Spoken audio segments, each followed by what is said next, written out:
So I've been asked to put this session within the context of complex systems and their evolution.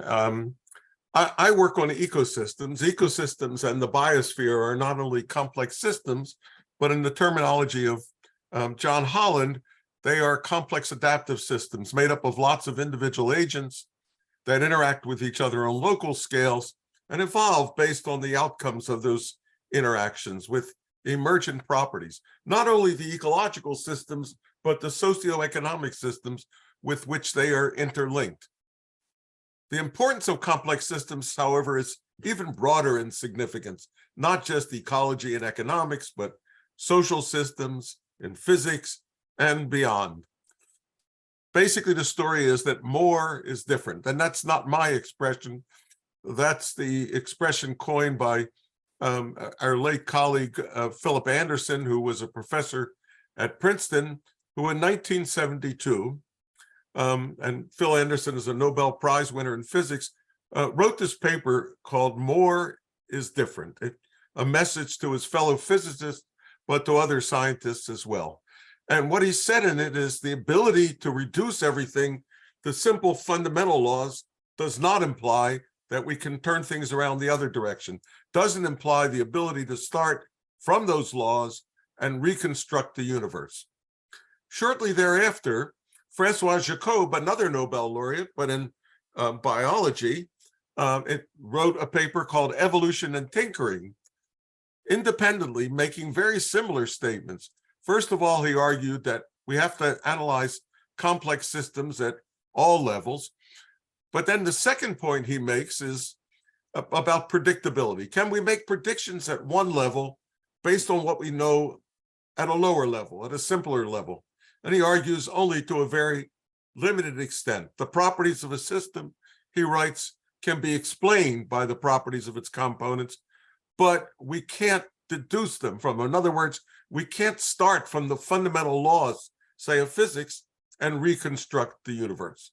So really the same message, that at higher levels there are emergent properties that are difficult or impossible to predict, even if you know all of the parts.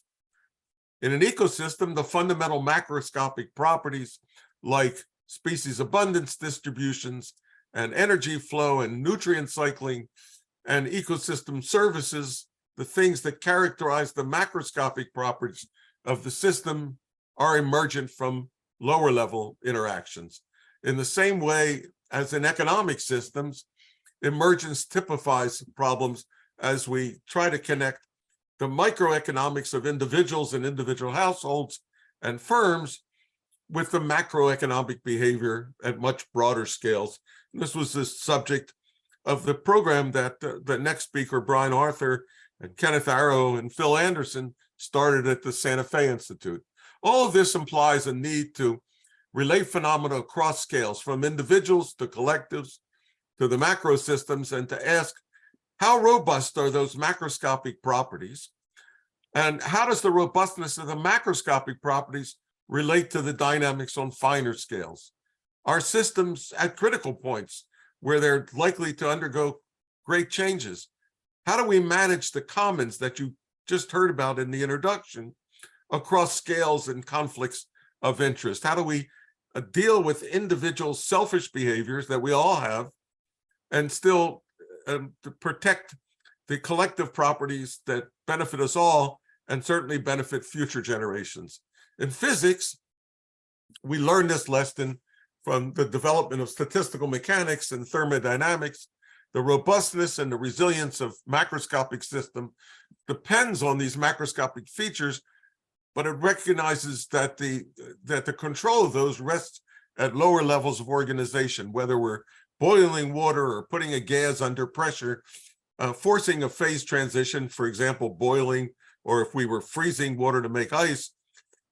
But we don't think about all of the individual molecules at the time, though we recognize that these emergent properties depend on that. In 2006, I took part in a conference at the Federal Reserve in New York, co-sponsored by the National Research Council, part of the National Academy of Sciences, called Systemic Risk in Banking System. This is before the global financial collapse. And it identified that the interconnectedness of the system was a feature that we had to be concerned about. With Robert May and George Sugihara, 2 years later, I wrote a paper emerging basically from that conference in the journal Nature, which we called Ecology for Bankers, in which we said economic systems, financial systems are very similar to ecological systems. And we as ecologists, when we look at the financial systems, feel that there should be concern about how overconnected these systems have become. We wrote, who knows, for example, how the present concern over subprime loans will pan out. And that turned, of course, out to be a huge problem. Tipping points were passed, and the high interconnectedness of the system, which generated systemic risk in the system, led ultimately to its collapse. Well, the informational revolution, the digital revolution, is changing the nature of systems, increasing connectivity, and putting a premium on adaptability in order to avoid collapse. So we have to focus on a number of things, which I'll do in the rest of this introduction. What makes systems robust? What does that mean for the needed transformations that if we want to protect systems? What about the information revolution? How does it relate to the early warning indicators of collapse or recovery? Can we detect them more readily? How do we design for robustness? What leads to robustness in complex adaptive systems? It's a topic that I addressed 25 years ago in a book that I wrote called Fragile Dominion, which was focused on the sustainability of the biosphere. And this is work with Martin Reeves, from whom you'll hear later today. Long-lived systems in nature and society and in business systems share common principles. And I want to explore those a bit, but some systems last short times. Those who last for a long time have learned the lessons. There are two basic ways that you have to trade off. One is you can be like a coral reef or in rather turbid waters and depend on rigid design and robust components. But if you want to last for a long time, you have to be more like the bull kelp, which has flexible design. It goes with the flows. For a company, that might mean replaceable components in the system. Rigid design might work best over short time scales, or if the environments are relatively constant, but in changing environments, we need flexible design. We need adaptability. Unpredictability is the most predictable feature of future environments. Businesses must be adaptive, and so too must be the financial system. I take a lesson here from influenza, and we could take a lesson from COVID, but influenza's been around for millennia. Even though individual strains come and go, the adaptability in which strains replaced each other is why influenza has stayed around. And in fact, one could argue that the reason it stayed around for so long is because the individual strains are not robust. So we have to build adaptability into the strategies of companies. In changing environments like the Red Crean and Lewis Carroll's work, we have to keep running just to stay in place.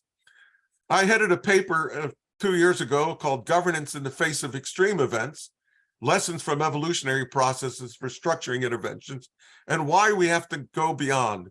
And we built initially on ideas from a paper by Slobodkin and Rappaport, now almost 50 years old, which argued that in natural systems, we have a hierarchy of responses. The most reversible things, just changing our behavior, is the first response that evolution takes. But ultimately, if those don't work, we have to engage in less and less reversible activities. And still, all of these are reactive.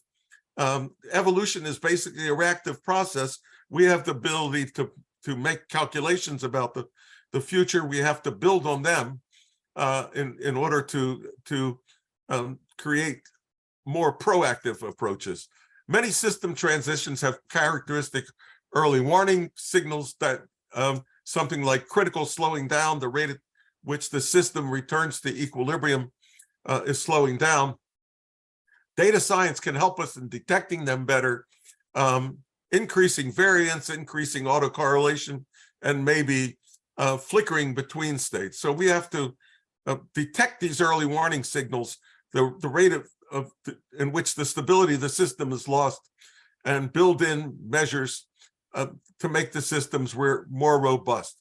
Structurally, what makes systems robust is some trade-off between redundancy, the multiplicity of elements performing the same task, diversity and heterogeneity, which allow the system to be adaptive, and some compartmentalization that reduces systemic risk. The similarities among complex adaptive systems make it unsurprising that similar phenomena occur in all such systems, and similar insights apply, and why we can learn from evolution for dealing with financial systems and the digital economy. Complex systems in general exhibit nonlinearities, like this famous bridge over Tacoma Narrows in the state of Washington in the United States. The bridge began to oscillate, but those oscillations began to build up and eventually caused the collapse of the bridge. These systems have multiple stable states. They have the potential for contagion, like the stock market. They have the potential for system transformation and what's called hysteresis, that once the transformation takes place, it's hard to get back to where you were. And they have the potential for synchrony. And synchrony means that when everything gets locked in together, you've lost adaptive capacity. Synchrony and imitation can lead to herd behavior in the system and reduce adaptive capacity. Indeed, all of these have relevance for the problem of systemic risks. Banking systems, like ecological systems, are complex adaptive systems. Collapse in such systems is the loss of robustness, and we need robust regulation, which depends on feedbacks on the right scale. As an example from physiology, there's a phenomenon known as Cheyne-Stokes breathing, in which, rather than the regular breathing that we go through, one oscillates between very rapid breathing and no breathing, apnea. And this is a very dangerous situation. It's because the feedback loops are no longer occurring on the right scale. Well, this happened in the financial systems, and the digital economy is extremely important for understanding this. Regulations on the wrong scale. High-speed trading comes in, and the regulatory systems can't deal with it. Digital technologies come in, they speed up the perturbations of the system, but regulation fails.